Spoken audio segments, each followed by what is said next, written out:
said, there are 7 schools of architecture within the HBCU system. And that's what we're presenting here today at the exhibit here in Venice.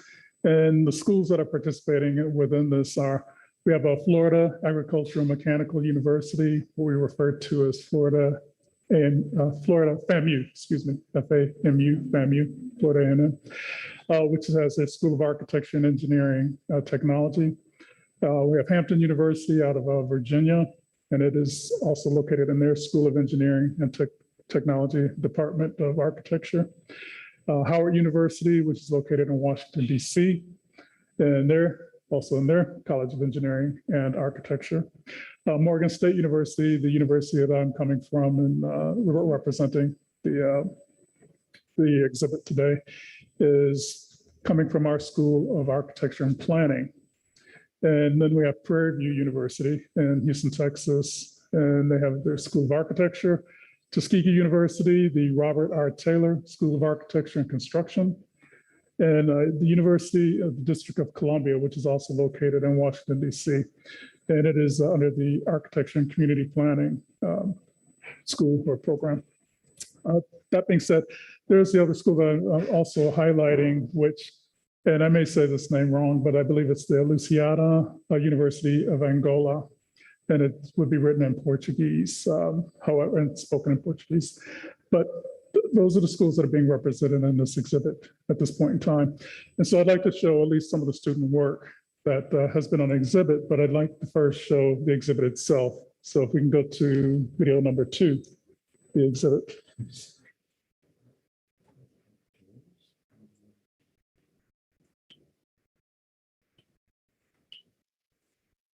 We have to go to the root. We have to go to the cause. Dealing with the condition.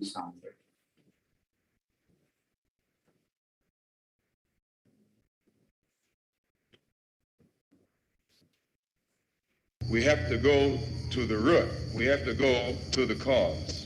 Dealing with the condition itself is not enough. And it is because of our effort toward getting straight to the root that people oftentimes think we're dealing in hate.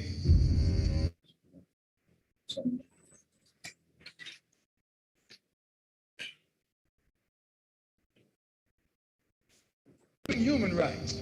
So the only way we have to go to the root. We have to go to the cause.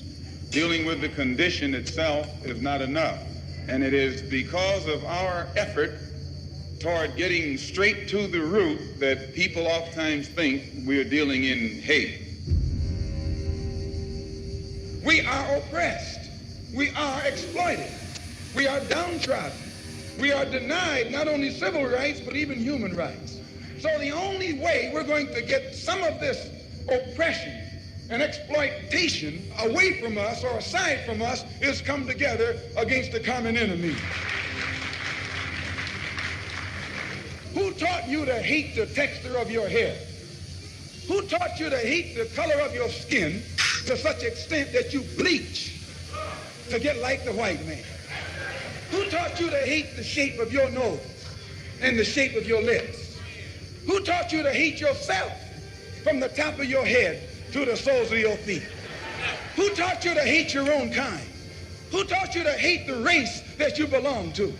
So much so that you don't want to be around each other. No, before you come asking Mr. Muhammad, does he teach hate, you should ask yourself, who taught you to hate being what God gave you?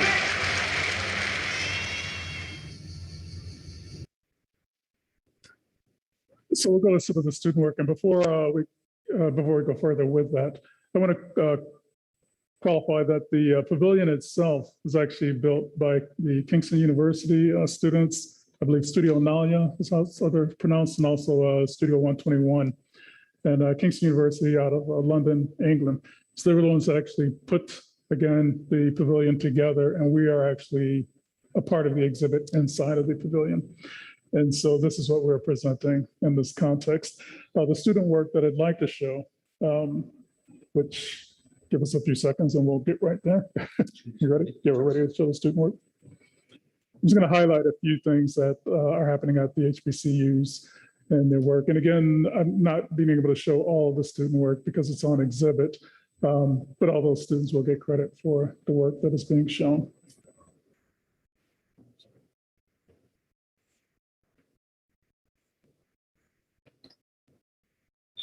Okay.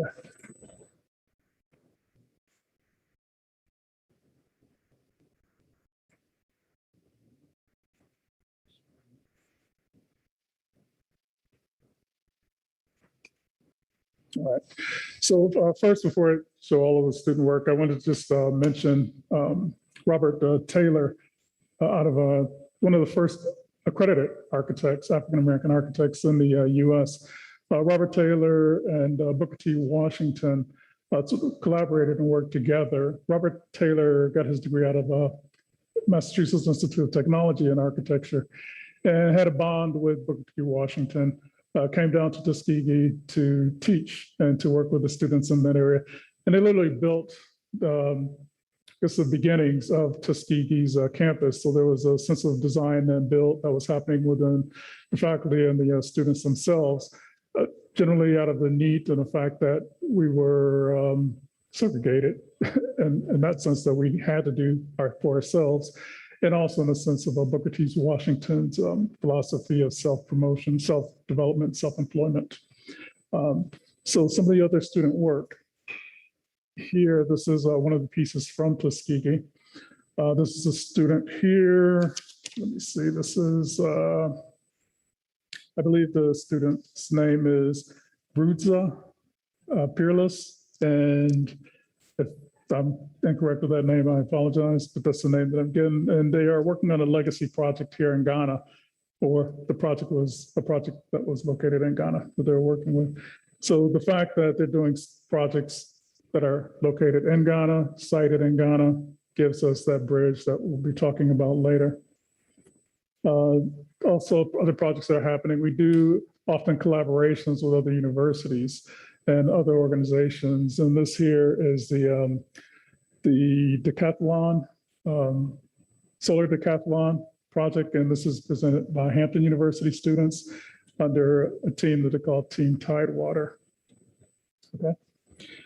This project here, which I'm more familiar with, this is one of my own students from Morgan State University. And this student is Alhaji Amadou. Alhaji Amadou is actually from Sierra Leone, but he took real great interest in understanding the Black community that he was being introduced to when he came into the US. And one of the things that he wanted to take up was looking at this concept and understanding the sense of Black communities being a taboo and looking at mental illness. So his project is called The Veil, and it's the sense of stigmatizing mental illness in the Black community. And that was his thesis approach. How do you begin to do that? So that was his work. And we'll go on. Some of the other projects that are here, just look at elements of technology and sustainability.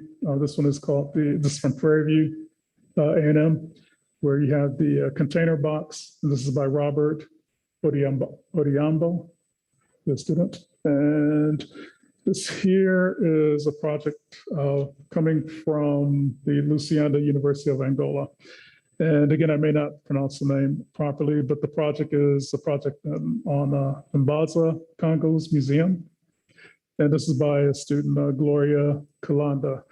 So I want to show just that variety of student work to say that we work on a lot of social, sustainable, technical issues within the HBCU system. So we are a part of the conversation that is actually happening globally within architecture, but oftentimes our voices are not as heard. And so part of this is to begin to create a bridge, not just between the voices of the HBCUs and architecture within the US, but actually looking at a global context within that.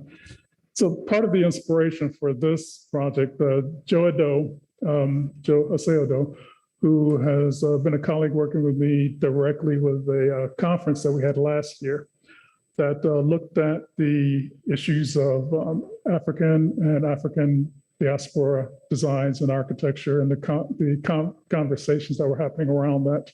So we had a series of speakers that spoke during that time, series of architects, and also in a disciplinary context. But at the end of that, we talked about the element of collaboration between the sort of Pan-Africanism that happened in the past.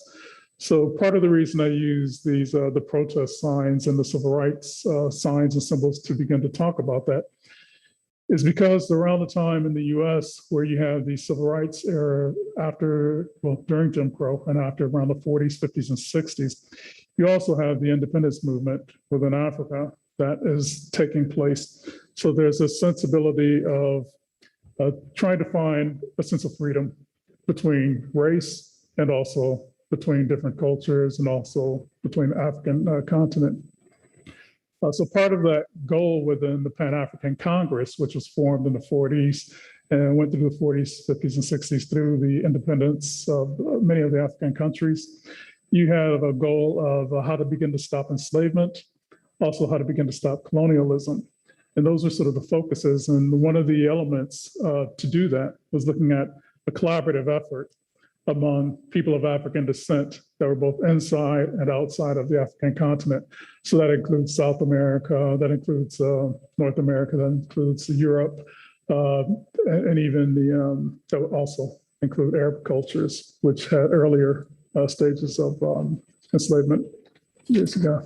So the idea is to begin to look at how do we begin to become collaborative in these efforts and moving forward.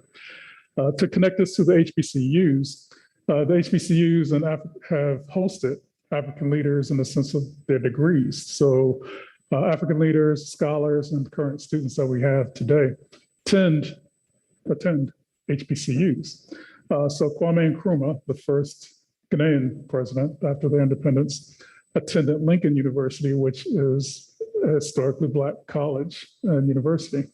Also, Nnamdi Azikiwe, who was first president of Nigeria, also attended Lincoln and Howard University, which again are both HBCUs. So the importance of this bridge was very important early on with the leadership within on the continent of Africa, but then also creating the bridge within collaborating within the US and also other areas and regions like the Caribbean as well, to begin to create this bridge of Pan-Africanism, which has been celebrated off and on in other disciplines and also socially. But architecture itself, as far as my research and what I've been looking at, has been one of the disciplines that has been more lacking, and not making that bridge, but also understanding that we all have a voice within this discipline. And it has more to do, I believe, with the construction or the social construct or the professional construct of the architectural discipline and academia itself. So statistically, so before I move back, Max Bond was one of the premier architects, US architects, that actually did quite a bit of work in Ghana and has had some strong ties there. And one of my stories with Max Bond is that I got a chance to meet him on a few occasions. And the one that was sort of the most important to me was about a year or two before he actually died, was that he and I had a conversation about Ghana and he wanting to move to Ghana at one point in time, where he said that, it's about that time for him to leave and go back to Ghana to be there more full time. And it was something that I was doing research at that point on the castles and forts that had African slaves that were eventually chatteled and placed throughout the globe. So during my research, Max Bond and I had that long conversation about Ghana and where that connection would go in the future. So statistically, African Americans represent 2% of all of the architects in the US. That figure, and this is from research that was done through Robert Coles, and he did research from 1968 to 89 to look at the representation of Black architects in the US. What he found between 1968 and 1989 was that there were 2% of the represented architects at that point in time. Today, at least the last statistic, I believe that was done in 2019, that statistic has not changed. Bradford Grant and Dennis Mann have a directory of African-American architects where Now it's digitally, and they can keep up with who's actually being registered and when, and to begin to keep that number and understand where the number is growing or shrinking. So we have a way of monitoring those that are actually entering the field at this point in time. But statistically, we have slowed down over the past few years, and we're hoping to have more representation as we move forward. So some of the issues that I would like to take on today with our panel is understanding those connections of the past, the connections of the present, how we look at the global inequities or equities, and how we might get a look at empowerment and representation within the field of architecture so that we can be a part of the conversation. One of the things that's good about being here in Venice with all of the architectural projects that are being presented is that we are on site. And thanks to the work that was done by Nana and Bushra with their students at the Kingston University, and also the Studio 121 and Studio NYALI, is that they've been able to put together a pavilion that stands out. So since I've been here, people have walked by, it stands out, it's nice, bright and red, and it also is speaking, I think, the language of what we're looking for as far as being a part of the architectural conversation. So before I open up the conversation to the panelists, I just want to read one quote here. I don't know if any of you are familiar with Lissa Kane Wiseman's book, Discrimination by Design. It was one that I read when I was in grad school, and looking at the context, it's on where discrimination and how discrimination is played out within architecture itself. But she goes to state that space-like language is socially constructed. And she also goes on to continue to say, architecture is a record of deeds done by those who have had the power to build. So I agree with Wiseman and say that we, as a global Black race of people, have suffered designs of racialized and colonized places and spaces. So African Americans specifically, coming from my background, have suffered a cultural genocide, and we must design to tell our stories through spaces and places that we occupy, because we matter as far as moving forward. So conversation, what I would like to begin to talk about today is how do we move forward? Are we moving forward? I can be naive in my approach here, so criticism is also very open, one direction or the other. So with that being said, I would like to have our guests introduce themselves, and then I'm going to have Jack, you take the lead afterwards as far as moving forward. But if you don't mind, Jack, if you could introduce yourself first, and then I'll look on the screen and we'll just call out names, and you can introduce yourself and tell us what institution you're from. Yes. Hello, everyone. I'm very excited and honored to be here among such distinguished guests. My name is Jack Travis. I teach at 4 of the interior design programs here in New York City. 4 of the 6 interior design programs: Pratt Institute, Fashion Institute of Technology, School of Visual Arts in New York, Institute of, and New York School of Design, excuse me. I have a small practice here in the Bronx, and as I said before, I'm delighted to be here. Thank you.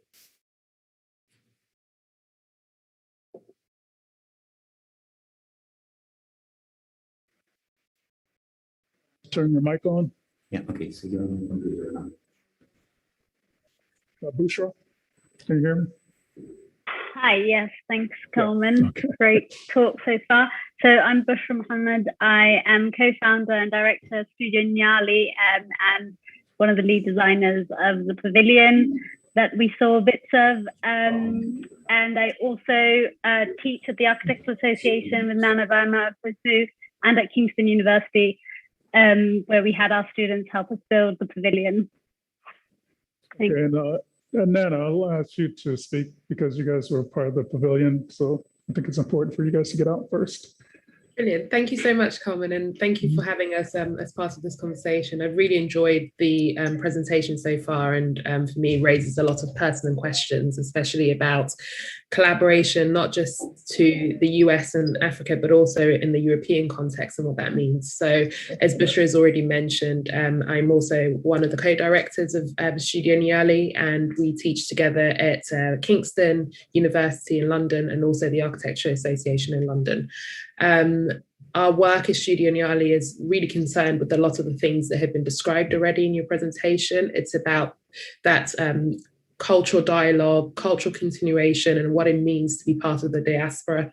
And I think that in the students' work that you've presented, you've raised some of those pertinent questions. And these are some of the questions that through the design and presence of the pavilion, we're also trying to ask, and also with our students work from Kingston University, who've also worked on projects based on the compound house, which is mine and Bushra's main research interest currently. We're also asking similar questions to what the HBCUs are asking and delving into. So it's really great to be here and part of this conversation.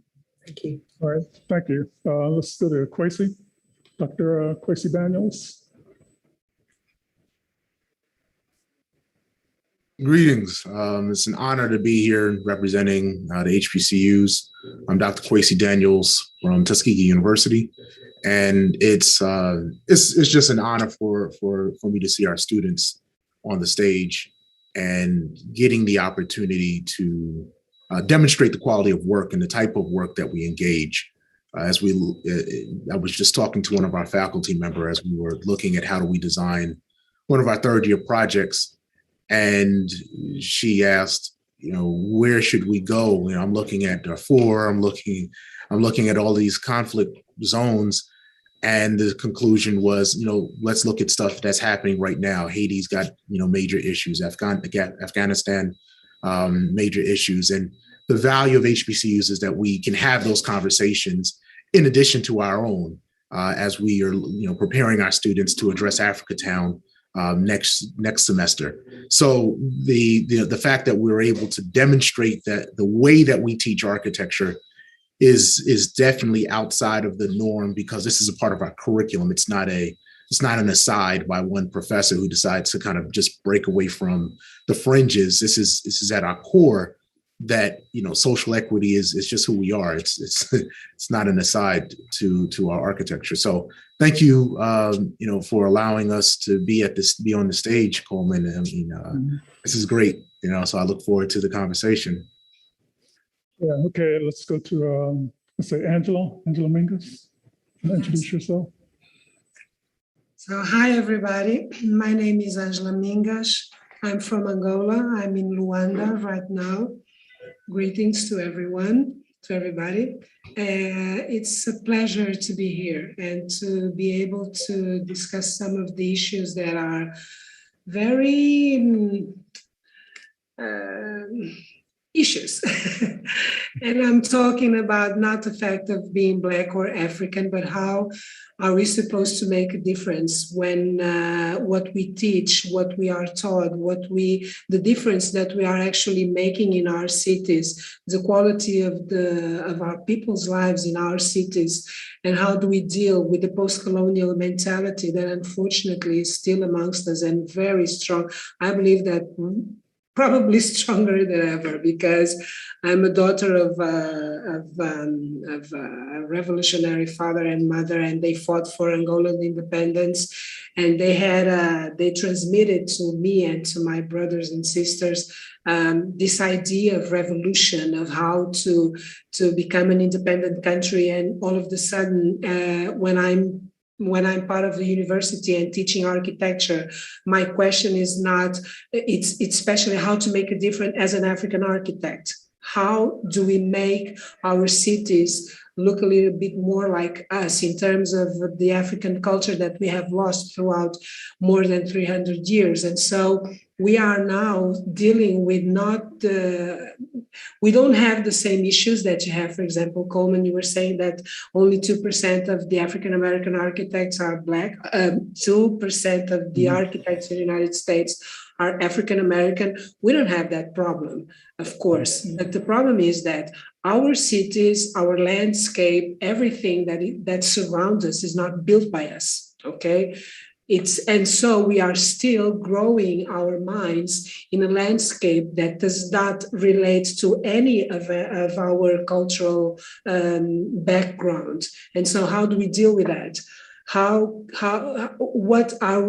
What do we need to do not to lose ourselves in this path of becoming an African architect? This is a question that most of us don't have no idea how to answer. I'm sorry, my English sometimes. So, but I'm making myself clear, I believe. So it's going to be, I'm very excited to be part of this debate. And especially because I heard Ola and Nana, we were part of a conversation last year at the Forum of Architecture in Angola, and the discussion was exactly this one. The African architecture, the African architect, what we are teaching, the difference that we need to make to transform not only our environment, but our minds mostly. So it's a pleasure to be here and to debate with you. Okay, and then let's start with Ola and introduce yourself. Hi everybody. I'm Professor Ola Uduku. I'm a research professor in architecture at Manchester School of Architecture. But interestingly, I'm about to move to Liverpool. And indeed, for various reasons, historical and otherwise, Liverpool is an interesting site. But I think also I'd like to go back a bit and then come forward. I'm dual nationality. I'm Nigerian British. And I have been very, very fortunate to have met Max Bond again a few years before he died. And his commitment to Africa, I think particularly Ghana, was astounding. I've also been to see his library in Bolgatonga. So I find that an interesting piece. But also a long time ago, a very long time ago, I did my first degree in architecture at the University of Nigeria, Enugu campus. And we had an exchange with Spelman University. And at the time, even in Nigeria, which was still at the end of its oil boom, we hadn't really reckoned with what the HBCUs were.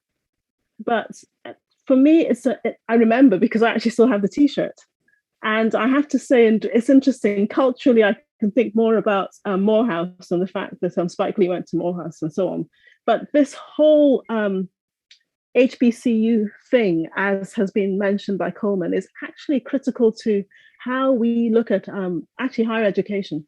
Certainly in Nigeria, University of Nigeria Enugu campus is or was Nnamdi Azikiwe's baby. And he was always incredibly proud of having gone to HBCUs. So politically as well, at a time when places like the University of Ibadan, the kind of Oxbridge of Nigeria, was very much aligned to, what can we say, a Eurocentric Oxbridge education. Here was Nnamdi Azikiwe saying, look, there are other alternatives. And the HBCUs, I would say, actually showed the way. So I'm incredibly happy to be on this panel. But going forward, so now let's zoom forward. I think what I have done, or what I've tried to do probably over the last decade, is work much more in collaboration with those who are interested in Africa. So I get paid and salaried by the United Kingdom, and I'm very happy about that. But increasingly, I've been able to I've tried to push for better collaboration with Africa and Africa-related universities. But I have to say, again, this triad, so to speak, to get back into the HBCUs is something that I really welcome, and I think has to be very important. And as a last step, last year was the 75th anniversary of the holding of the Pan-African Congress's 5th anniversary, 5th conference in Manchester.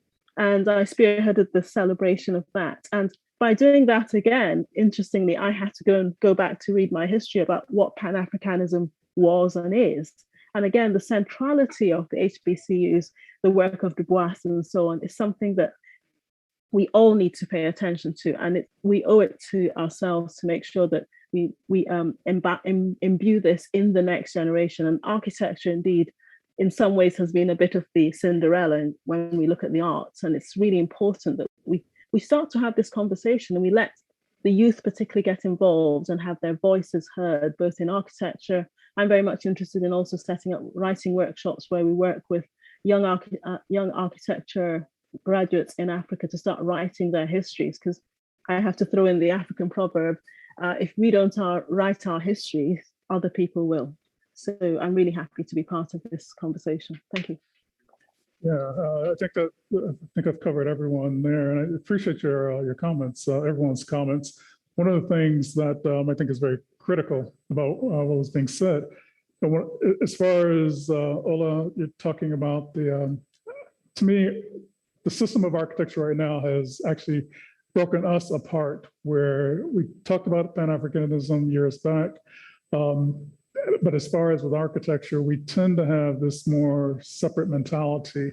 And there's this element of elitism that I think happens among ourselves. We're trying to be like the West so much, but I think we're forgetting about, like you're saying, we have to write our own stories, and we have to find a way for that to happen. Jack, I was asking you to sort of open up maybe the conversation about this further, because I know you've had we've had conversations in the past about how to begin to move forward. But what are some of the views that you might take on as far as introducing us to some of your own interests?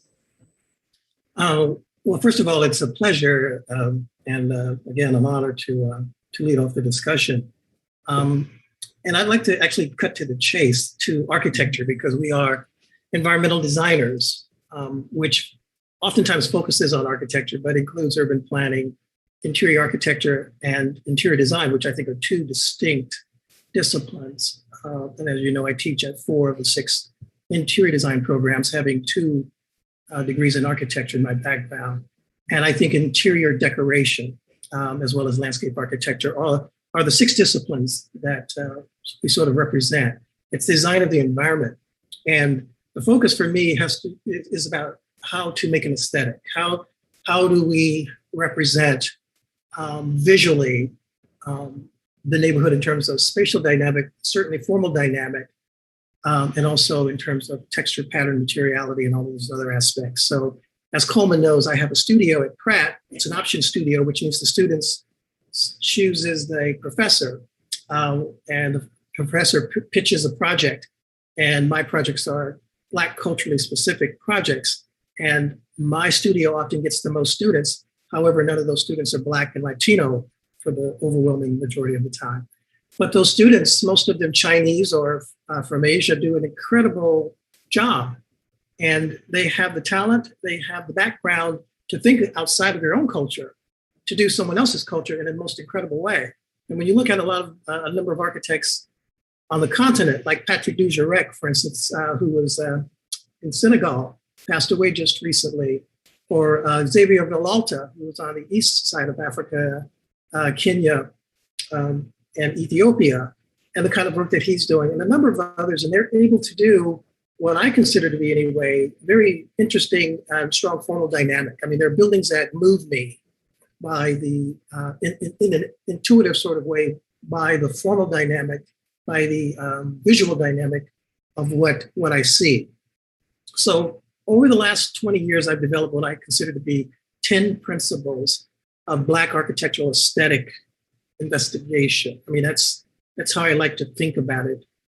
It's not a dictum. It's not for other people to copy necessarily, but I think it is for other people to sort of look at, consider, and then decide how they want to go about doing what they think is the right appropriate thing. Now, even though I focus on aesthetics, I know that we have to focus on everything. And then I also know we can't focus on everything, each one of us, right? So it's not, when I talk about aesthetics, because I'm so passionate about it, people think that's all he's interested in. And of course that's not. It's good architect or a good designer, that's not. But what I tell people is, if one board is the presentation of my project, then 2 boards have to be the presentation of my research. But 3 boards have to be the understanding of the depth of research in terms of Black identity, because that's how it has to be, because you're going to get attacked. We are pioneers. And I think that's what keeps me going every day, knowing the level of resistance, knowing the powers that be from post-colonial and post-imperialist continent issues to post-slavery issues that we face here in the United States. And so I'm interested in how I can create with my students and with my work, a visual dynamic that speaks to, and not just the elite, but speaks to an identity in the community. So the first 4 principles really have to do with lack of resources, because that is the most important component and aspect. And I tell anybody with a not-for-profit, anybody who's trying to do something, particularly if they're on the fringe, as Coleman said, and they're not in and part of something, is that you've got to fundraise first. When you wait for money to come from someone else, you're already under their thumb, or you're going to muddle through. And that's what we've been doing for the last 50 to 60 years in terms of our understanding of a Blackness, being able to express that here in the United States. We muddle through because we're always looking for money. Money's got to be job one, and you've got to get that in place before you can do anything. Now, again, that doesn't mean that you can't do other things, but if you focus on other things, you will continue the same thing that's happening now. Black people with the incredible talent and knowledge that all of us have, not being able to do because we don't have the resources. So number 1 is economy. Number 2 is simplicity. Number 3 is ease of construction. And number 4 is ease of maintenance. The middle 3 of the 10 have to do with us as Black people, people who identify as Black, people who are continent and of the diaspora, sub-Saharan continent and of the diaspora. And the first one is spirituality. Second one is heritage. And the third one is interesting because I call it the irony of our condition. And the irony of our condition has to be played out in our architecture. You look at art, you look at dance, poetry, prose, almost any other art discipline, and the angst or the repression of what we are about and what our lives are about way too often is expressed through those mediums. And architecture has to find a way to do that too. Coma started out with Ralph Ellison's Invisible Man excerpts, and he went into Malcolm X. And I think the only one you missed was Angela Davis's response when she was asked about violence in Black neighborhoods. And that's on YouTube. And if you have not heard that, it's only about 2 minutes because that's all she needed. But it is one of the most profound things I've ever heard, right? And so this idea of an irony of the condition as number 7 is extremely important. The next 2 have to do with us and our relationship to the environment and our natural sense of sustainability. So earth nurturing, earth centered, and then a strong indoor-outdoor relationship of spatial dynamic.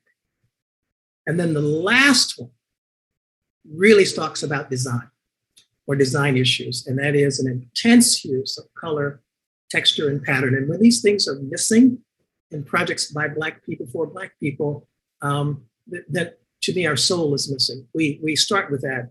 And I'm going to end with this. And that's why I teach interior design now. I cannot teach architecture. I can teach urban planning at a basic level to where young people are fresh and ready to listen. But when you get into deep urban planning or architectural classes, the upper division class, you're already gone. You're already in some other mentality. Even us and the way that we think and the way that we approach things, we have lost ourselves. I've pulled away from architecture and I teach interior design. And interior design you'll find is much freer. I'll give everybody a task. Google the top 100 architecture blogs and take a look at them. And then Google the top interior design blogs. It's night and day. The whole idea of representation, focus, collaboration, all different. And what I think you'll find is that interior design is open. So what am I saying?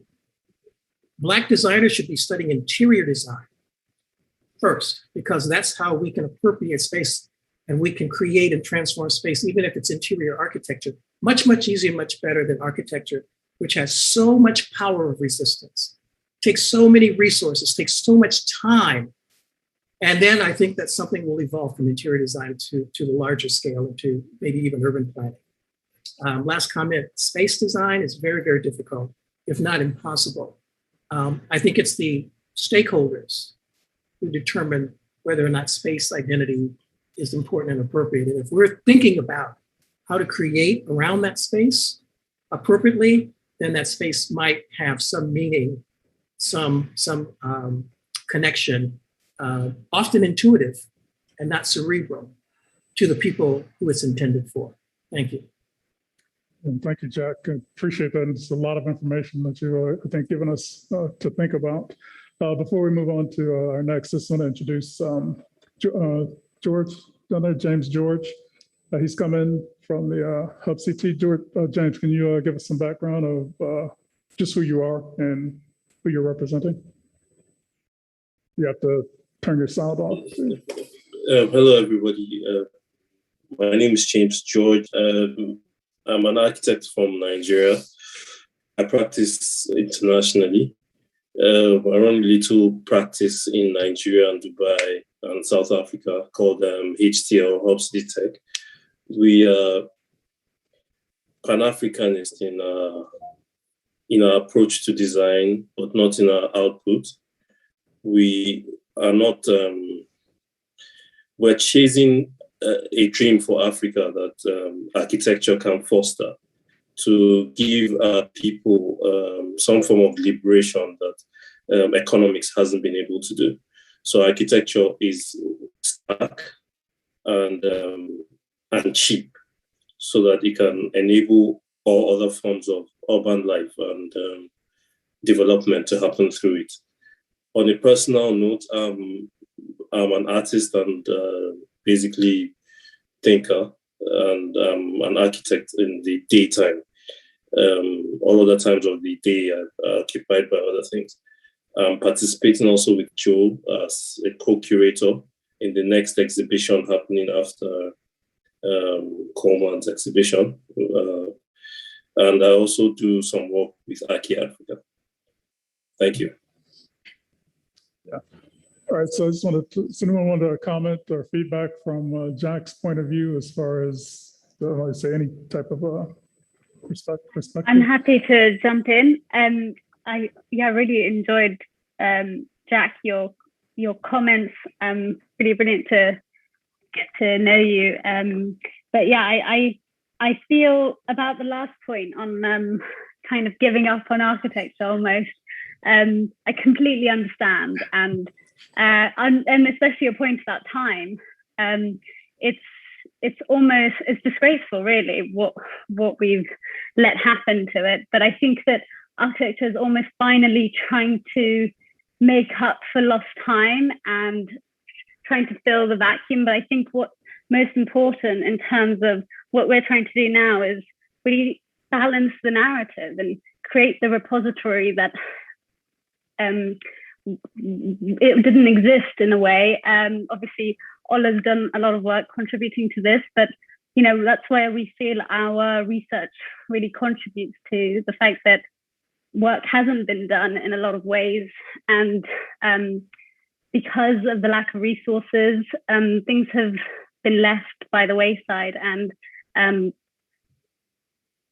as the diaspora, we haven't been allowed that access to knowledge that we crave, especially in the African context, I would say, as Angela was kind of alluding to. And that's why I think it's really important that we actually don't give up on architecture, and the two need to work concurrently. And in a way, because it is so slow, it's more urgent that we do the work now, and we kind of try to catch up, and we don't allow ourselves to be removed from the conversation in terms of telling our own stories and, controlling the narrative and controlling what we have to offer in our own spaces. Like, we need to be part of this. So I would advocate not to only focus on interior design. I agree it's faster, and it might give a good foundation. So that's really important. But arguably, all of the arts are faster than architecture, hence why we are almost, still having this conversation that other creative endeavors have superseded us. Like, for example, in music and hip hop and rap, etc. We're almost using the same tools that they did back in the 70s now to try to, sampling, etc., to try to regain some of the lost time that we've lost. So yeah, I think it's fascinating, and especially with the historically Black colleges and universities, the fact that we don't have anything similar in the UK, or we almost like have a vacuum of that because it's so spread out and sporadic. I think we need something that centralizes the knowledge, as Ola was alluding to, because that's where it's almost like power in the collective, power in numbers, and why I guess London has succeeded in trying to lead in the conversation. But yeah, that's what I wanted to say. I mean, I think the AA had a Department of Tropical Architecture, which did a lot of work in Ghana, but of course that was still led by European architects and very much controlled by European architects. And I think that is why we find it really important also to maintain a presence in the schools, in architectural schools, because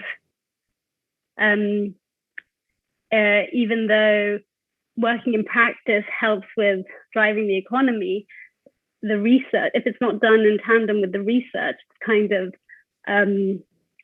very one-sided, and you don't get to spread the knowledge as fast, I think. Yeah. And to the next generation, which is really important. Yeah.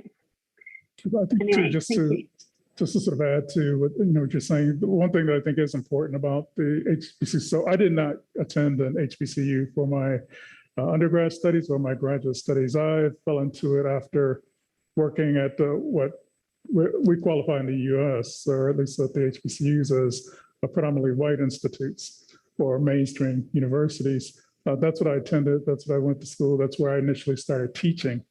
And because of my own incidences that I had as far as not being able to have certain conversations, certain safe conversations on race at the, let's just call them the mainstream universities, I sort of fell into the relationship with Morgan State University and what at least they're trying to do in connecting to not just African-American context, but being more open with the term, I want to say diversity, but I have to put diversity in quotes because in the US, diversity is sort of a, to me, a key word to say everybody else except African-Americans or Native Americans, those are the minorities in whatever country. But that being said, I do think that the HBCUs allow for an opening, like an open door for many cultures. I think there's comfort for the Muslim culture when they were going through the issues in the US and also globally. Early on with the HBCUs, from my understanding, the Jewish community, who was also not able to go to schools like the Ivy Leagues in the US, that were also segregated and shut out, were actually able to teach and to attend many of the HBCUs. So I think that there's a level of diversity which allows for many ways of thinking. But the other thing that I want to bring up, Jack, you mentioned as far as like the element of architecture, that to me, I think, like I do a lot of interior design as well as far as teaching it. I've taught it. I've directed a program in Canada on interior design.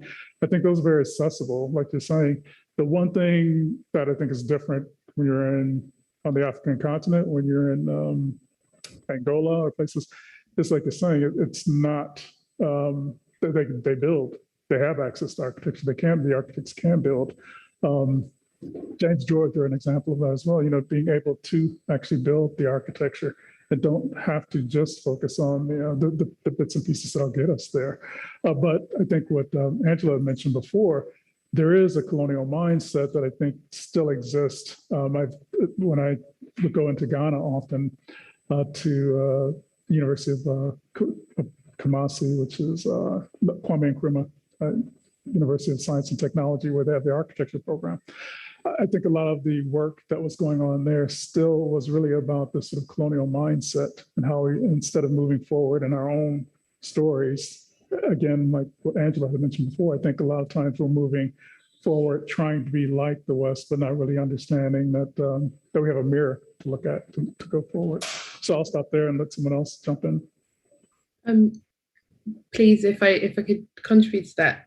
Thank you very much, Travis, for your comments, which I thought were really a provocation into the discussion and a way of kind of thinking about. And I really like how you outlined these kind of 10 points that for you encapsulate what we should be doing as Black and diaspora architects. And I think for me, what I wrote them down and started to think about them. And I think the question about interior design and architecture also is a question about our kind of embodied spirit as people and designers and what we're able to bring. And there's a question that actually the interior perhaps allows a quicker accessibility to that. And so it's the way that we start. But I also, perhaps also as an architect, think that it's really important that we shape our built environment, because it's also one of the most easiest way to control a people, control their environments, can police their movement and physically constrain them. And then comes the mental constraints. So I think it's really important that we question these things in terms of the built environment.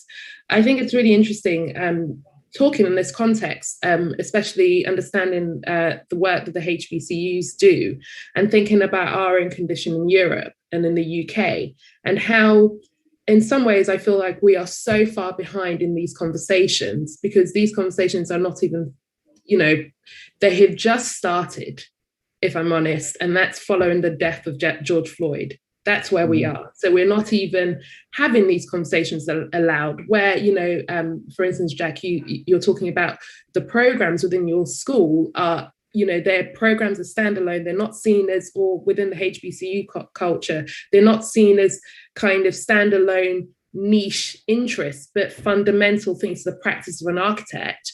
In the UK, I think the conversation is so far back that these conversations we're having, or for instance, Bushra and I's research and subsequently the studios we teach, are seen a bit as a kind of niche idea and not fundamentally related to the practice of architecture. And I'd like to argue otherwise, that actually, in our second year studio, the projects that were shown within the ArchiAfrika Pavilion were broad. Their authors were broad. They're not all Black. There's some European students there.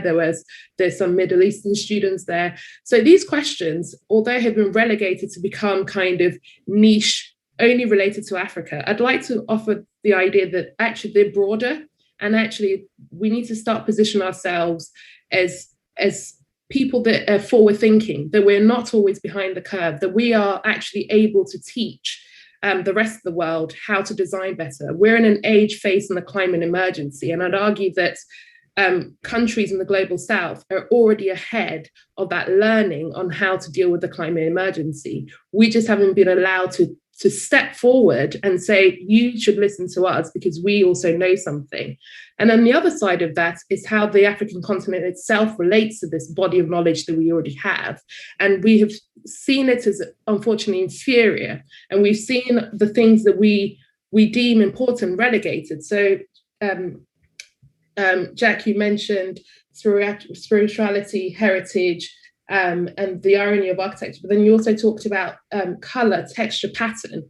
It's really interesting to me how color, texture, and pattern have been relegated from the realms of good design. That somehow to use color, texture, and pattern, it's seen as somehow inferior. That's how you make African architecture. What is wrong with color, texture, and pattern? Why have we erased that out of our kind of architectural vocabulary and replaced it with a kind of modernist take only? And I think these are some of the questions I'd really like to start to think about, and also really see ourselves as thought leaders and forward thinkers who are able to contribute something to the wider conversation and the global conversation about architecture. Thank you. Yeah, thank you, Nana. Would anyone else like to chime in? Karen? Angela? May I, Coleman? Yes, please do. Yeah, go for it. Okay. Thank you. So let me start by saying that I assume that we are all Africans, some of the continent, others from the diaspora. So we are all African architects. And I'm saying that because I'm going to start my contribution with the 10 principles of the Union of African Architects. And the only one that advocates the difference says to promote and to disseminate the heritage of African architecture. The rest of all the principles of the African Union of Architects are very similar to everything, to every other institution, because being an architect is something that it's very transversal. Okay, yeah. You have to forgive my English because at this point I'm going to mix some Portuguese, but I think I'm making myself clear. So you're with family, no problem. Yeah, okay, thank you. So this is the challenge that I present to my students. How do you feel as being an African architect? How are you going to promote and disseminate that African heritage that was stolen from us during the colonialism and the slavery period? Because the colonialists, they disseminate everything that we had in terms of architecture. At least in Angola, the Portuguese, they really destroyed all the cities that they found, and until the only thing that remained as African architecture is huts. Okay, so we have this. It's very urgent to me, that issue, how to do that, because the invisibility that you were saying, that you were mentioning in the first part of the presentation, at least in the context of Angola, is a cultural issue. Is not a race issue. It's a cultural issue of how to translate our Africanness into our architecture and how to overcome the stigma that we do not have architecture, that African architecture is huts and blah, blah, blah, some of the things that Nana was saying. And another aspect of this invisibility is the refusal to look at the architecture that we have, even the architects, because most of us that were, we graduated in Europe, or I don't know, in the United States, whatever. Some of us, we actually don't accept, and politicians mostly, they don't accept that we have an architecture, that we have an aesthetic of our own. And Jack, I think that we have to go, this relation, this close relation that you have with the design, with the aesthetic is very important, because I believe that the process begins with education and how to teach architecture and what we lack until we reach this stage where being an African architect makes us different and not a folkloric version of Africanity. It's what we have within ourselves, the essence. Okay, and when I was mentioning the public policies, it's because at least here in Angola, we don't have a capitalist system where we have, I don't know, an entrepreneur with a lot of money, and then he can, how can I say that? He can. Oh my God, how can I say that? If you want to make architecture in Angola, it has to, you have to be contratada. Oh my God, the words. Your client has to be the government, because they are the only ones who have money, okay?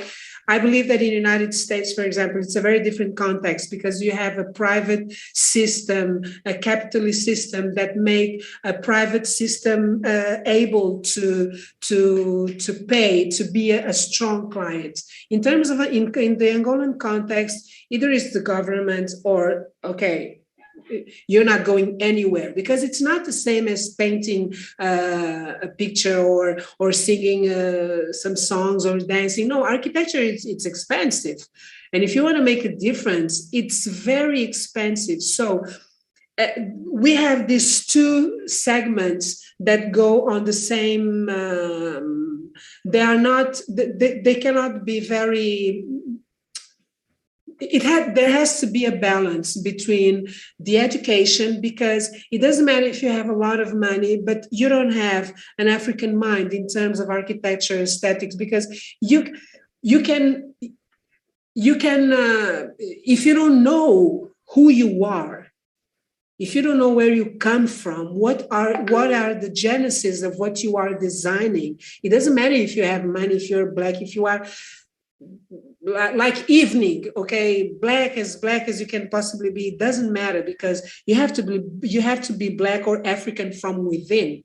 And this is a process that is very difficult, because during the slavery period and the colonialism period, they actually took us everything, and we have to acknowledge that, and we have to go back and study again, so we can, I don't know, translate that information, that cultural not background. Okay, I'm just mixing everything up, but I think that I made my points. And I think it's best if Ola steps in. And so I'll just ask again to continue my contribution, because I think I made my point so far. Thank you. Great. Thank you, everybody. And thanks, Jack, for your provocation. I think the issue, again, about, I guess, African architecture is actually, yes, things were stolen from us. But I think part of what Angela is saying is right. We have our own identity. We have always had our own identity. And obviously, slavery is the worst genocide that could happen to any race. But the reality is that there was a culture before slavery. And it's this thing about recognizing what we have always had. And indeed, as Bushra and Nana say, changing the narrative. Actually, just for information, Max Bond actually taught on the KNUST architecture course in the 1960s. So again, this history is not that new. I mean, we're talking about reclaiming things. It's just that in some ways, yes, George Floyd has come, fashions and trends, but actually, even in your lifetimes, Bushra and Nana, the reality is the Stephen Lawrence effect. Stephen Lawrence, British Black teenager, was murdered at a bus stop in South London 20 years ago. The reality is that if he was in architecture today, there's no confirmation that he would actually have completed his work as an architect in the United Kingdom system. But having said so, I think what we have to look at is what I'd call the kind of almost M-Pesa moment. So M-Pesa is this currency that the Somalis stroke Kenyans were able to set up in the middle of the post 9/11 crisis, where money was impossible to move around, and they really harnessed technologies. What I think we need to be looking at now is indeed returning to the Pan-Africanism ideal. I would fully agree with the others that I don't think that we should park ourselves into a corner, which is, I guess that's being very literal in terms of saying, well, we've got to look at a small part where we can influence things. The point about Africa and its diaspora is that we are a critical mass in ourselves. And I think this is where we look at other diasporas. Okay, the Jewish diaspora is special, so let's park them to the side. But I have seen in my lifetime as an architect and educator, the rise of Southeast Asia. And this is not just China. Places like Vietnam, places like Indonesia, they are looking at their technologies, they are developing their technologies. I have students who are not necessarily even Black, who are interested in bamboo architecture. There are areas where we know, in terms of our climatological conditions and so on, that we actually can begin to look at original ways in which we look at architecture. Okay, I think Angela is right in the sense that you could say there's a capitalist system and what would you call it? And a socialist system. But there are no binaries anymore. That's the reality. Even Cuba is moving in strange directions. So I don't think either that we need to align ourselves to any particular ideology. The case is actually, again, finding what our voice is. Other cultures have done so. And in some ways, you might say our phenotype, i.e. we are different shades of Black, actually binds us together in many ways. And the future has to be how we collaborate and help ourselves across countries, across continents, in terms of what we are looking for, what we are searching for, what we think our identity should be. In many ways, there is a bit of the blame culture again, which I'm not 100% happy with, because as we have said, music, fashion, all sorts of things have actually managed to, rise up above this. I know that the architecture itself is a physical edifice. You can change your fashion styles every season. But there are again, both, let's face it, both historically, if you want to go to Greater Zimbabwe, or indeed Sir David Ajayi and so on today, But there's also the in-between, which I hope that David George will talk about in terms of what does the everyday person in Africa really need? They need shelter. Why are we still so beholden to concrete and other technologies that are both expensive and nowadays in carbon capture times, we know is no good for us, no good for the climate. So there are things that, even at a very micro level, we should start to be looking at. We don't need large amounts of technology to know that. So there are immediate things that we could look at. And we have to, I think, beat our path. Nobody, as they say, turkeys will not vote for Christmas. Dinosaurs don't vote for extinction. But it's this thing about finding out what the collective is.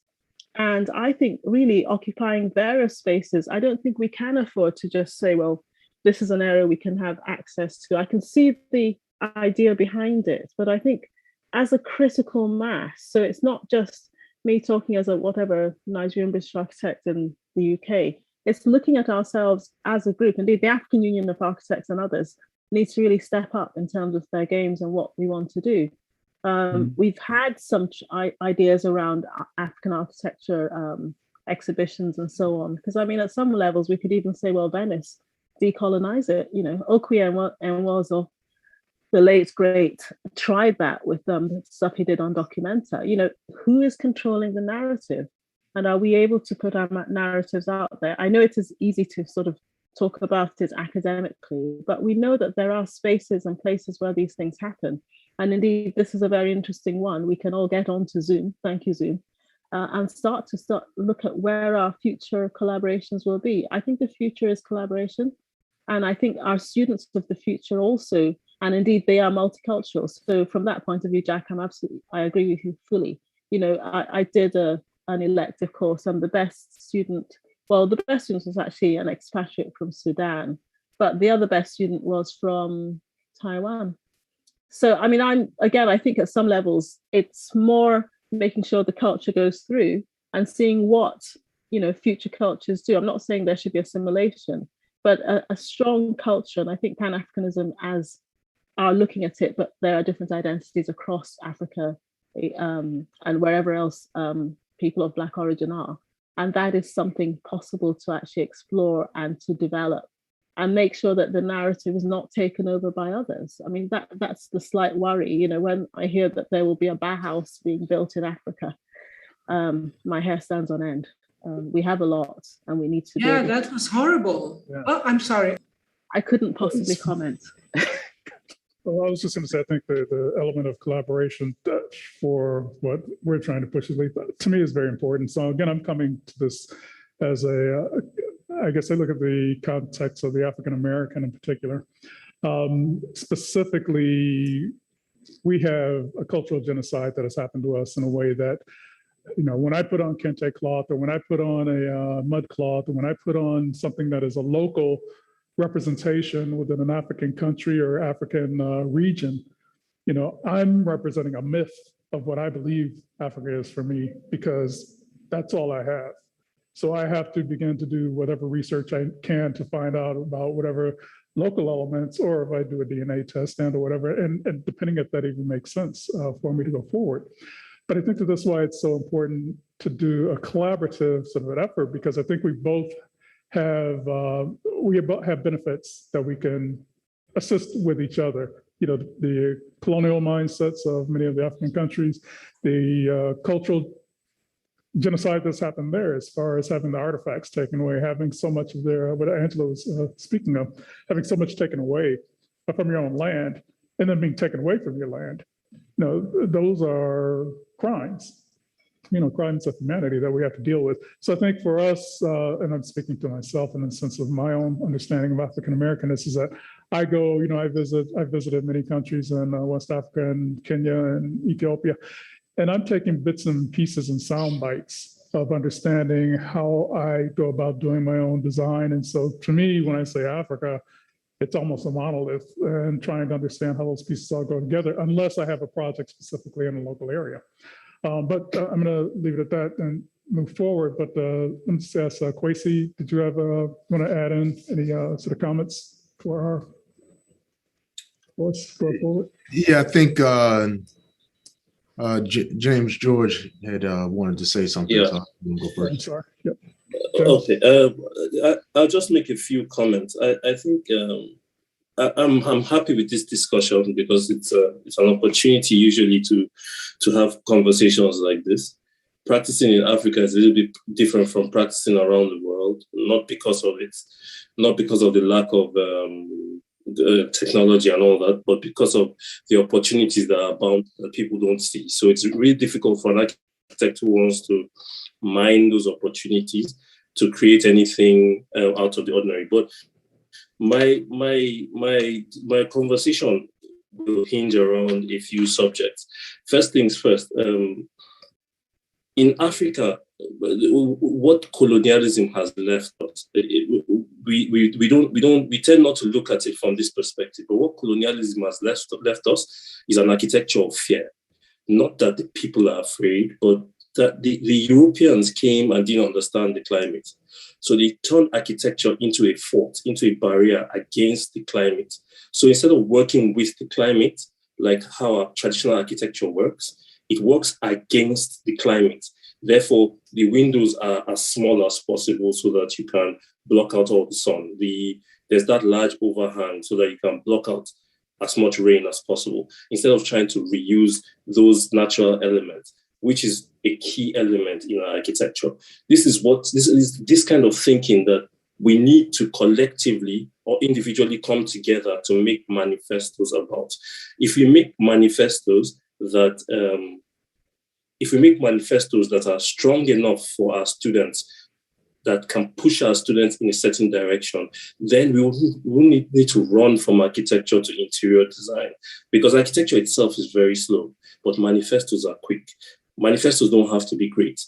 I pride myself on created an office that writes manifestos every quarter. So we're always attacking something with traditional African knowledge, and we teach that around the world too.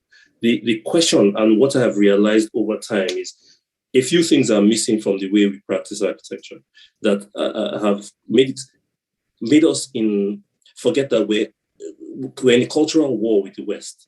No matter how anybody wants to look at it, the summary of it is the African is in a cultural war with the West. And the West is far ahead. The West is winning. And they're winning in such a way that we think that we have to look at them to give ourselves light on in the things that we do.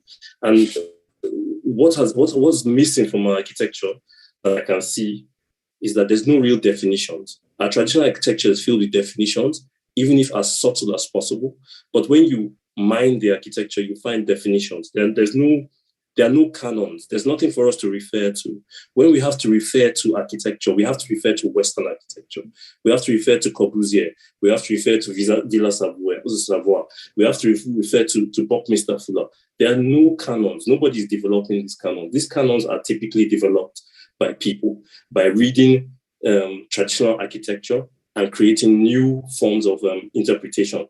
That is something that is lacking in universities generally and in offices. Also, we have to understand that the parallel nature of time with respect to life and architecture, we tend to read it wrongly. Though we're in the same period and though the technologies are the same, the time is not parallel. The time of Africa is not the time of Europe. So we can't read that parallel time and expect that our architecture that has been given a stab in its back for the past 200 years is suddenly running at parallel speed with Europe. We need to turn our backs to that. We need to make a conscious, and this I'm not talking about in a theoretical way. I'm talking about as practicing architects and as teachers, we need to turn our back to Europe and figure out how to teach Africa. Because if you can't teach Africa from what is there, you can't make Africa. And we'll keep on having these conversations about how Africa is not, how we need to put ourselves in the limelight. We don't need the limelight. We need to make canons. And with those canons, the limelight will eventually have to come on us, because all the problems of today with regards to climate have been solved by our ancestors. Everything. The entire climate change problem has been solved millions of years ago in Africa. So I don't understand why we're not mining that and proudly teaching that to ourselves. And lastly, we also need to figure out what the real value of the architecture that we're doing is. This is what kills the architecture that is being made in Africa today, because we're not inputting value. The value that we put to the architecture is based on the value of other architectures. So then we need to develop canons, values, and we need to develop manifestos to strike and teach students in a way that they can understand what the ancestors have said. Thank you very much. Yeah, I appreciate that. I think there's an element, you use the word fear. And I would almost argue, and I'm hate to say, but I almost feel like we're afraid to look at ourselves in the mirror in that sense and understand how we move forward in that way. So I think the manifesto or Hugh manifestos that we begin to create, I think is a way potentially forward. Kwesi, do you want to add in conversation? Great feedback and comments from everybody. So just a couple of things, and I'll position myself in my comments based on my experience through Tuskegee, having come as an alum. I was taught at Tuskegee, came back and became a professor and now an administrator. So much of my time has really been influenced in an environment that is by all means Black architecture, by my definition. And when I look at the points that Jack raised, Tuskegee fit, the check mark comes on for all of them. And so I also beg that the fact that, so Max Bond's father was a professor at Tuskegee. So Max Bond actually grew up on the campus. And so I would say that that has a role in how he matriculated in architecture because of the why behind the development of our campus. So just a quick history point about Tuskegee's campus, the fact that, Booker T. Washington found the top minds in America that were Black and brought them to Tuskegee to build this campus, to design this campus. And the thing that's interesting is before architecture came to Tuskegee, we were building the campus. So from 1883 to 1893, when Robert R. Taylor arrived, we had built, about 15 buildings on campus. And so there's this capacity to understand how we were building and then to see how that building process transformed when Taylor arrived on our campus, along with a series of other first Black architects on campus. And so when I think about Jack's principles, lack of resources and simplicity and ease of construction, ease of maintenance. Well, the fact that we made our own bricks, so you talk about lack of resources, it doesn't get any better than that, right? You give us land that you say you can't build on because it's clay, and you say, well, I've heard that people can make bricks out of these things, and you turn it into bricks. The simplicity, again, bricks. Student workers, the ones who are doing the work, you have to be simple if you're going to be teaching somebody. And the fact that students are doing it eliminates the need for maintenance. I mean, not that you're not maintaining it, but the students are embedded in the process, so the maintenance is a part of the learning process. Spirituality, our educational philosophy was educate the head, the hand, and the heart. So the heart is that spiritual component, and understanding the spirituality is rooted in lifting others up. So if I can teach you a method that you can then translate and pass down to others, then we can all be lifted in that process. And the campus, one of the things that's, and I had this conversation with a sister, Modely, who we've talked about Tuskegee's campus because it's very Eurocentric in its design. But the funny thing about it is Booker T. Washington's premise was, if that's the best that you have to offer, let me show you how we can do it and do it better. And so within that, it's like this growth of identity by demonstrating the best of what African Americans can do, because this is your standard, but we're using our standard. And our standard was our brick.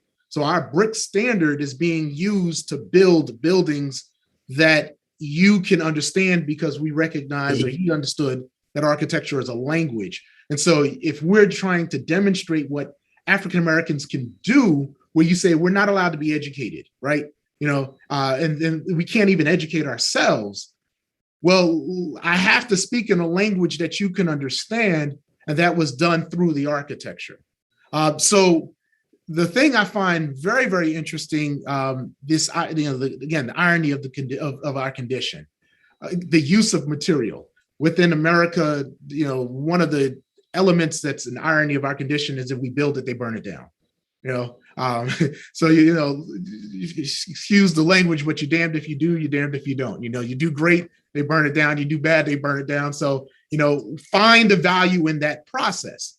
So not seeing fire as a destructive element, but see it as a constructive element. So if I'm born of the fire, then you can't burn me. So again, you get brick, can't burn it if it's made of fire. And so then when you look at all of those, and then again, this idea of this intense use of color, when you look at our campus, the materiality of it is brick. And through that material, that process of creating a brick, where the closer it is to the fire, the darker it is, the further away it is, the lighter it is. And then beginning to play with that palette and use it within the construction of the buildings, you're getting this texture because the people they're craftspeople. So they're crafting the brick and creating this texture that's also being transformed as not only the texture of the brick, but also the use of the brick in different ways, where you're playing with the surface in order to communicate your identity in that process. So when I look at I hear the comments that everyone is raising, and I put it in the context of Tuskegee and the way that we teach our students, is that we have been able to revisit our narrative through our architecture and look at how do we do our work. Our work was going out and meeting the needs of the people. So we go out into the community and we find what the challenges were in the community, and we develop the architecture that will address those needs. And while we got away from it, over the last, 7 years we've been getting right back to that, at least from the architecture side, because the work that we've been able to do has been transformative, not just at Tuskegee, but it was transformative throughout the Southeast. And then it was also transformative throughout the country, as we built spaces all over the country. And then it was also transformative because we had a system that could be transferred to the Caribbean. It could be transferred to Africa. I mean, you can look at the principles that were used to build Fort Hare University in South Africa. It was based on the principles that built Tuskegee. You can look at Liberia. The same principles were used to build the Booker T. Washington Institute. And, although there was some other challenges in Togo, I mean, the spread of cotton throughout Togo was based upon the fact that Tuskegee found a way to change the cotton seed in Togo to match the needs of the local climate, but also have the reproducibility in the production capacity of what you had with American cotton. So at the core of what I'm saying is the value of HBCUs is that you can find these similar narratives of how we've been able to exist in an environment that doesn't want us to exist. And in the process, be transformative and prove our value to the world. And Tuskegee, as an HBCU, one of its significant claims is that we can say we built our campus through students, through architecture. So while others have built their campus, we were able to use architecture to build it. And we believe that there's a lot that we all can learn from it. We also support the collaborations, because we can't do the work that we do if we don't have those collaborations. And because historically we've had folks who come from still come from Africa, all countries in Africa, they come from throughout the diaspora. It's like, please come. We have the space for folks to have the mental conversation, to engage in the construction, because we got nothing but land that we can do some things with. And we're not afraid to have conversations about our identity. The only task that we have is, well, how do we define it more? And Jack knows it well, as coming in and rocking with us often, is we can have the conversations that we don't have to close the door. We don't have to, change it because, the racial makeup is the majority is not Black. And I'll just push one more point. What I think we need to realize is that what we find in the UK and other spaces is really not that different than we have in America as it relates to conversations around race. I mean, I'm in Tuskegee, Alabama, and we're still trying to get rid of our Confederate, statue, which was recently repaired. So conversations around race in America, in white spaces, there is no conversation around race. The problem is they think they can have a conversation, but don't bring us to the table and put us in the front to tell them how to have the conversation. So that the HBCUs are a space where you can have it, but that doesn't translate and transcend all spaces. And so I'll leave it with that. Can I respond? Cool. Definitely. Yeah. Thank you, everybody, for your comments. I was happy, and now I really feel honored to have all of you respond to my provocation and my 10 points. I will start by saying this: it's never too late to leave the School of Architecture. It's never too late, and you can leave the School of Architecture physically, or you can leave the School of Architecture mentally. But you will learn to leave the School of Architecture. I think Coleman said it. It's like when we really take a look at where we're at, particularly in this profession, it will be disheartening. It is such an incredible set of challenges for us to have to deal with that most people can't take that plunge. Most people cannot look at the depth. It's like asking white people who are identified as white to really look at critical race theory. They're not going to do it because it's going to overwhelm them. I mean, James Baldwin said, back in the day, if I went down south, being a Northern Negro, and I had to send something back up north, and I went into the Western Union office at the time before computers and emails. He goes, that white lady at the counter, she can't deal with me because I represent everything that she was told that was true, that now she knows that's false in her entire psyche makeup. And she, at the moment, cannot deal with it because it's too much. So she'll walk off, and I'll have to call her back if I really press the issue, and then I'm going to be an angry nigga. And so I think what I'm saying is there are layers. So I heard all of the arguments. I would love to speak with each one of you individually. Because in the last 32 years of looking at Black identity, I've heard many of the conversations, many of the points that are brought up. And I don't want to change your minds. I would like to just challenge you guys from my perspective on some of the things that you brought up. Because I think for me, it's really going to be about the lens. It's going to be about, we are visual people. We are people who live in the interior 90% of our lives. And architects, white architects, they never got that. It's all about formal identity to a high degree in architecture. That's what you're learning. And you're learning somebody else's formal identity, and you're speaking it. You're bringing it back and you're regurgitating. I am too. We're regurgitating that, and we're trying to now figure out, because we're woke, we're trying to figure out how to make that us, and it has to stop the regurgitating. So 2 points. Number one, I played basketball when I was young. I didn't think about it.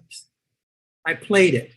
And I would posit that Michael Jordan does not think about a Black identity on the court. He just does it. And how do you do it? Because you're around Black people who are doing different things. They're not changing the fundamentals of the game. They're taking the fundamentals with their talents to a whole nother level, but so is some of the white top players. But what's the difference? Why is there a black aesthetic in basketball?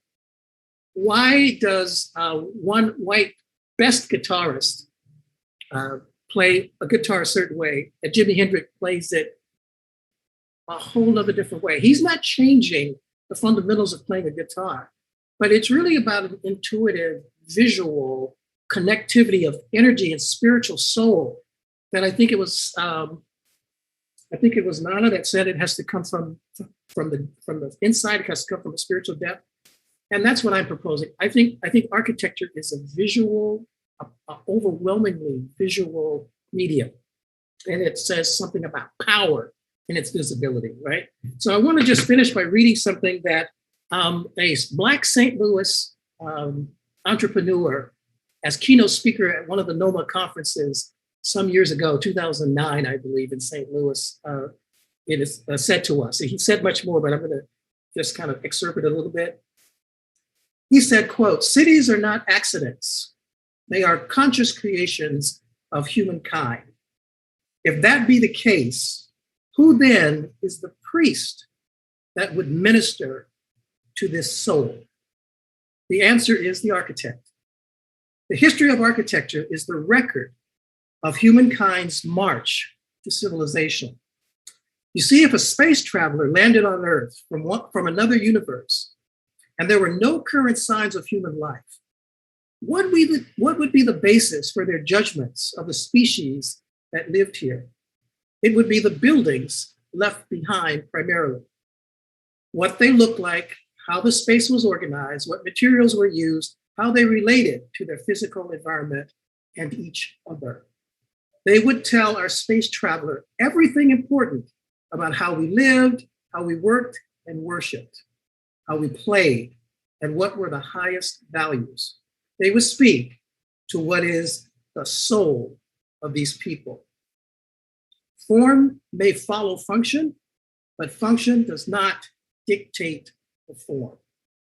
The interlocker between form and function is the architect. So it is only when you add the idea of beauty to functionality that a building or structure becomes architecture. And doing my research for tonight, I was blown away by the myriad types of architecture, he says. They spoke to every human era and every place on the planet, with one notable exception. There was nothing on Africa. And in the modern canon, or citations on America, we were conspicuous by our absence. The great 18th century German writer Johann Goethe says, architecture is frozen music. If that is true, then where is our music? Where is architecture of the sons and daughters of the African diaspora and of the continent? This is not a discussion about history, but a challenge about the future. To thyself be true. And I think that embodies a lot for me. If I look at the two architects that I most admire in terms of architecture, one would be Frank Lloyd Wright, because he quit architecture school.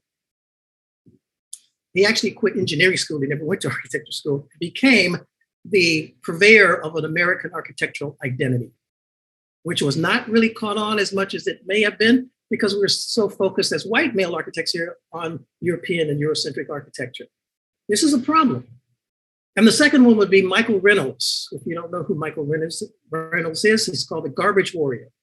The Garbage Warrior quit school as a sophomore year, University of Cincinnati, and he started building off-the-grid houses in the desert of New Mexico. He built 20 before the city shut him down. They wanted to take him to jail, and they bankrupted this guy. He built 20 off-the-grid houses with the clients who were going to live in the houses and with volunteers. That's African to me, right? And so a house that's zero energy from a connected or established source of energy that a family with children can live in, including take care of their own wastes within the environment. You have to look at this man. He could have never learned that at the University of Cincinnati. Now, what is the place of the HBCU? because the HBCU graduates 40+% of the Black students who go into architecture every year. And for the last 50 years, they've graduated 40+% or more of the Black architects in the profession. And there's only 7 of them out of over 150 schools of architecture in the country. So what is everybody else learning? And look at the incredible thing that Kwesi's doing, and they're doing down at the university, at Tuskegee University. That's not part of the mantra. In an interior design setting, you don't have that angst. You have a different kind of angst, but it's not as powerful. And there is where I posit that most of us who are going to be on our own, that's what we're going to be practicing. If you're going to be Black and you're going to have your own practice and you're going to just start out of school, you're going to be doing interiors for the most part. And if you expect to do architecture, you're going to have to be a business person first and then do design. And this is the depth that I started talking about. And we have to know these things. But in the end, I think Ola was correct. We need collaboration. We all need to be thinking about what we need to do, but we can't do a lot of things. We all, I think, have to focus and then collaborate. So I want to focus on an aesthetic. And I've got a not-for-profit. I've raised money because I know money is job one. And we're going to be doing that. But it's going to be 11 of us doing that. But I would love to see what the rest of you guys are doing, right? And the more you focus, the more you're going to get done, because you're going to see the resistance clear. The more you start to reach towards success of a Black identity, and it doesn't have to be aesthetics for everybody, you're going to see that there's going to be tremendous resistance. And out of the box, you're going to have the wherewithal to move that through. And the only way we can do that is, like you say, collaborate with one another. So I hope that I can talk with each one of you individually at some point. That would be great for me and for what I'm doing. Thank you so much, Coleman. I appreciate it. Yeah, so we have about, thanks, Jack. I appreciate your comments. I think they're very well taken. We have about about 3 more minutes for anyone that wants to make any last comments about what was said. And then I'll close out after this. I invite you all to come to Tuskegee. I was going Have us down.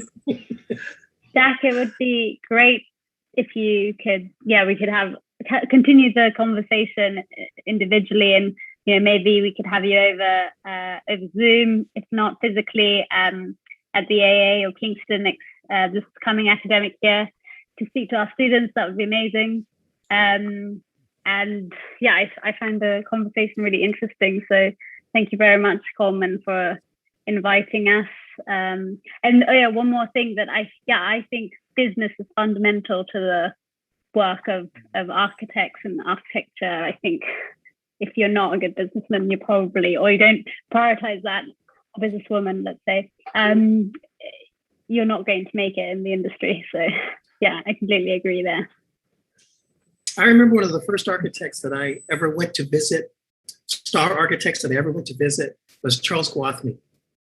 And he was part of the New York 5 architects in the late 60s that were the second level generation of modernism. After Le Corbusier and the Bauhaus, came these 5 architects who were doing houses because they were these young boys, but they were all white, Jewish, and they had family backing. So they got all of this work published. Peter Eisenman was the one who had the connections to the publishing. And Charles Gwathmey, I sat in his office. I had gone out to one of the houses on Long Island, met his parents. His parents became friends of mine before I met him. And so when I told him I went to meet his parents, of course, he saw me. And we sat down and he spent an hour and a half with me. But what I remember was he was no businessman. He was a designer, right? Because it was Gwathmey Siegel. Siegel was the businessman, right? And I'm just saying, as I'm filtering through and I'm looking at people who are innovative, who are creative and not Black, they still focus, right? But they know they have to bring collaboration. And that's what I'm saying. I'm saying I've built up an investigation over a number of years, and I'm looking and I'm going, well, that's how they did it. Richard Meyer and Partners was only said Richard Meyer and Partners in the last maybe 15 years.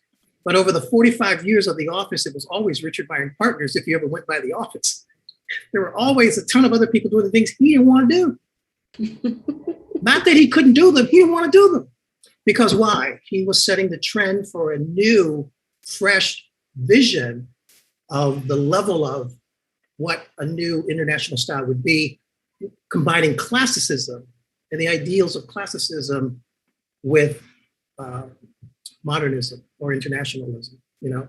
And that's what they're focused on, right? And so you want to meet the stars. You want to meet the people who are innovative, and you want to dissect them. You want to see what they're all about, you know?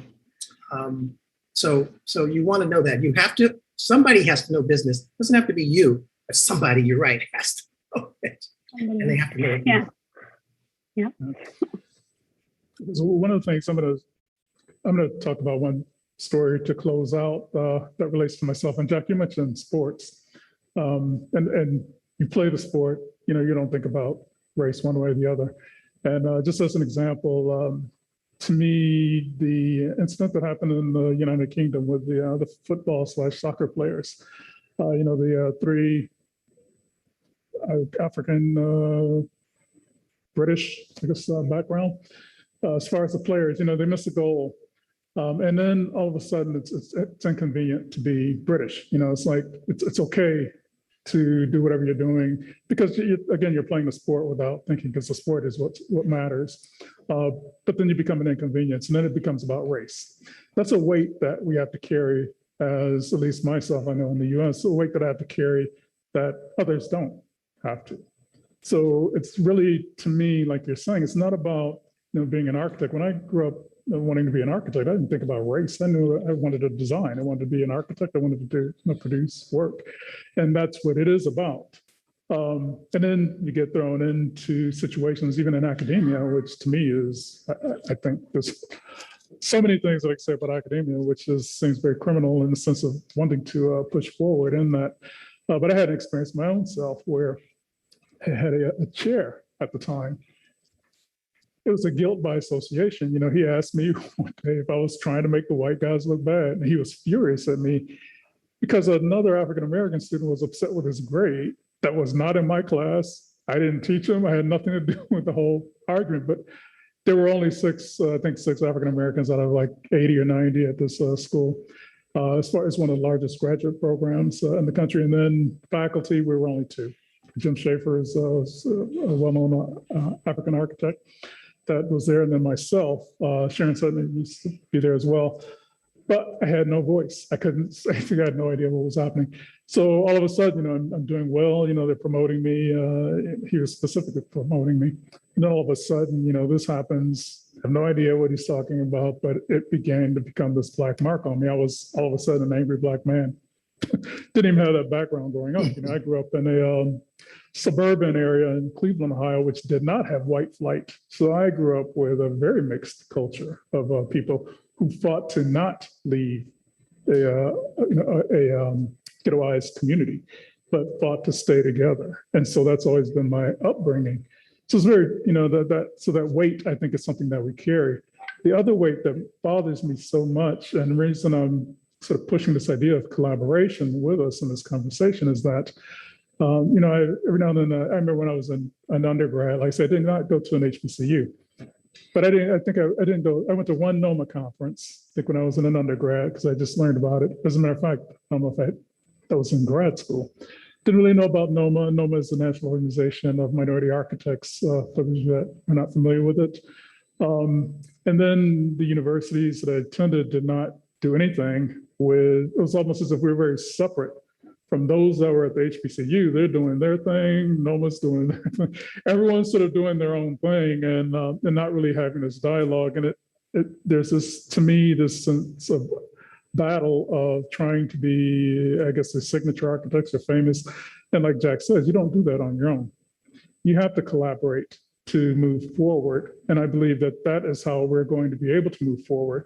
So yes, I hope everyone on this screen becomes that signature architect that they want.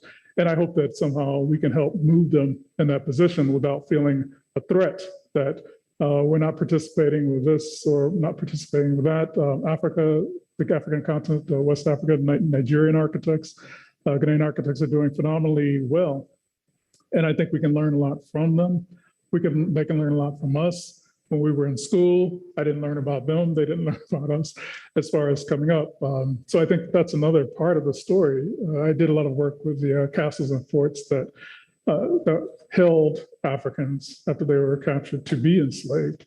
And when I was there studying in Ghana in the 90s, looking at those castles and forts, it was amazing to me that I worked with the Smithsonian Institute and the United States International Committee of Monuments and Sites.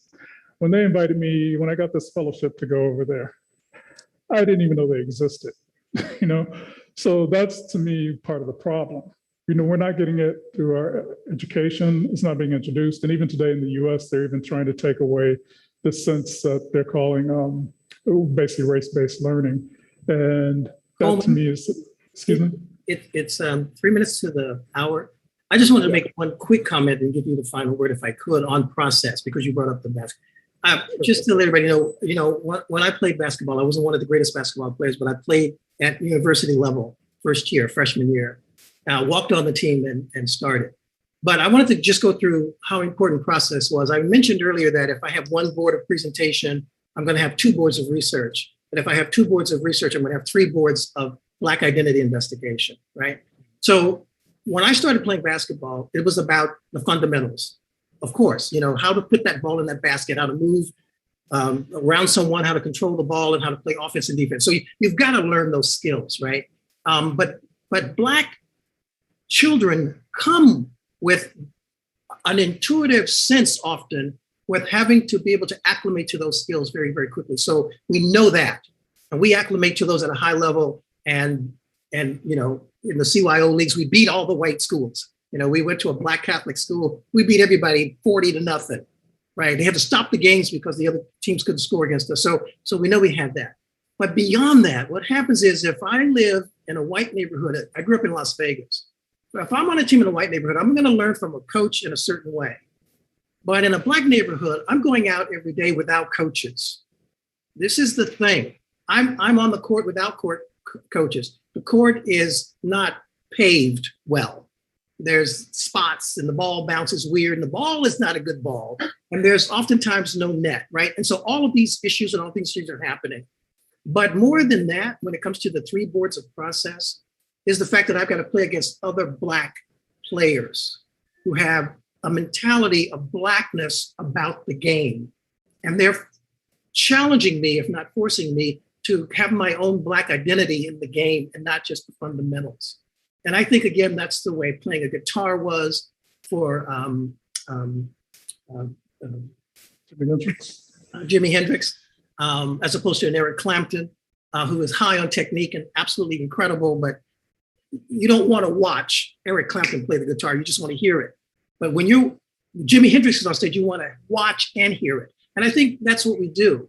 And last point is, you know, once you get to a certain level and you're playing the game like a LeBron James or a Michael Jordan, it's not just what they're doing on the court. It's what the people who are not even playing the game because they're not good enough, but they're still out on the bench. They're reacting to the great things that you do. We are grabbing each other and we're pushing each other off the bench and we're standing up. And what is all of that? That's all giving energy to an aesthetic, to a game that people now feel that it's inclusive to the game. You understand? So there's a high degree of execution and it goes way beyond that. But the definition of it is ours, so that you see white players doing the same thing. The white players are doing the same gestures as the Black players. One of the reasons why they won't let Black players be quarterbacks, say no. The game of football will be done. The game of baseball will be done. And this is what we do. And so for designers, the question is, where is that intuitive sense of architecture, of design? Where's that intuitive sense coupled with what you're learning in these institutions? Because that's going to be the point of departure. And as Coleman said it earlier, it's then when we accept one another, when the academics don't shun the people who are grassroots, when we're able to show equity and inclusiveness as Black people, because we know the condition like no other people, and we've got to all come together. And so thank you very much. Okay, and thank you everyone. And so let's collaborate and then move forward. The title for the European Cultural Centers exhibits for the exhibits for this year is time, space, and existence. So the time is now, space is here, and we exist. And I think we just need to let ourselves know that as well as others. So let's move forward. And thank you everyone for being here today. And thank you. Thank you Before very Thank you very much for having us. One other thing before we shut down, I just must say, none of this would be possible without the assistance and the help and the vision of Joe Acevedo. Joe has been phenomenal in pulling all of us together. He pulled together Nana, Angela, Jack, all of us together to make this happen. And so I think in honoring him and moving forward with ArchiAfrika, it'll be the direction we all need to go in. And so thank you again, Joe, and thank you all the panelists, and hope to see you guys in the near future. Yes, All we right. will. Thank you. Thank you. Bye. Bye-bye. Take care.